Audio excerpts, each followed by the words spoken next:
today, Ryan had brought me to this space that he knows the history of.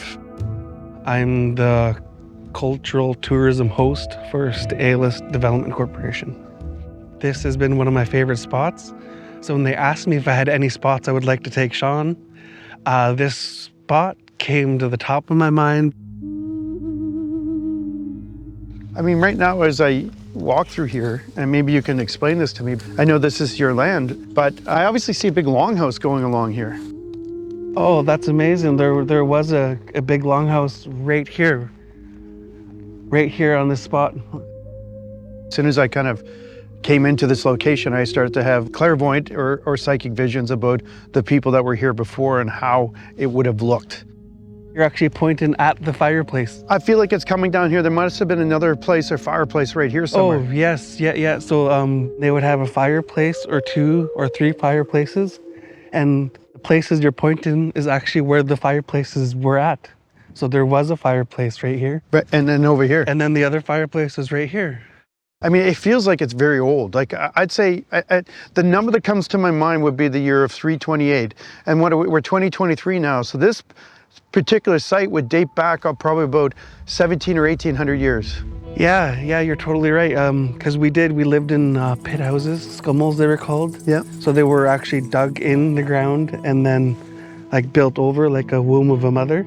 And they were called underground houses. But as time went on, we moved into bigger plank houses. Yeah. So right around the time you're talking about, we were in plank houses. Right, because I'm seeing big like cedar planks, like that they would have split along the tree itself somehow to peel off like quite large pieces of cedar. Yeah. We're really blessed with yellow cedar here. Yep. Yellow cedars are our main source of building material. Yeah. And they actually used to split it with beaver teeth. Wow. So they would harvest beaver teeth and then they would split a big log into cedar planks using beaver teeth and axes. Wow. I get to time travel and I take people on a time traveling journey of what it looked like back in the day, based on how it comes to me in my clairvoyant visions. Something else I'd see is over here over to this, where this tree is on the water here, right where the river is. It's almost like they would have had a smokehouse here too, where they would have caught the fish, where they would have dried them but smoked them as well. Yeah, we had smokehouses, so we used to preserve our fish within a smokehouse. Yeah. So they would build like a small plank house and they would put the fish up on racks. Like they would hang them up higher in the smokehouse. And they would have a low burning fire that was nice and smoky. Right. And they would smoke it for days or however long it took to cure the fish. I mean, these are the sort of things I've always imagined in my head when I'm come down here.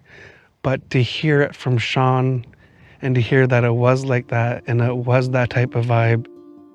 So they would have actually like lived here and stayed here. There would have been no reason to move. The Harrison Lake watershed is why we never had to move. So you're talking about you feel a strong presence here is because we're lucky that we never had to move. Right. So the fish come to our river, the deer come to our back, we have wild berries, we have so many birds. The biggest eagle return in the world is here. The biggest salmon return, we have a salmon stronghold. So that brings like bears and cats and like so much wildlife to right here to harvest the fish run with us. I mean, your ancestors, as I walk into the space and I see all these things that are here, obviously their spirit's still here. Yes. And you must feel them. You guys, your people must know and interact with the ancestors still. Yeah. This is definitely one of our spiritual strongholds. We even have the first spiritually protected forest from BC Forestry. Really? So the first ever protected land in Canada, not for culturally modified trees, not for ancient villages, not for building sites. First spiritually protected forest is all of what you see across the river. Well, Ryan, I want to say thank you so much for allowing me to tune into your ancestors and your land here and sharing your stories of what you know. And I'm really grateful that I was able to even just catch a glimpse of that. Coming through here with Sean was a real blessing. To hear what he had to say about the past and about the longhouses, and it was everything Sean said it was, is a real settling feeling for myself.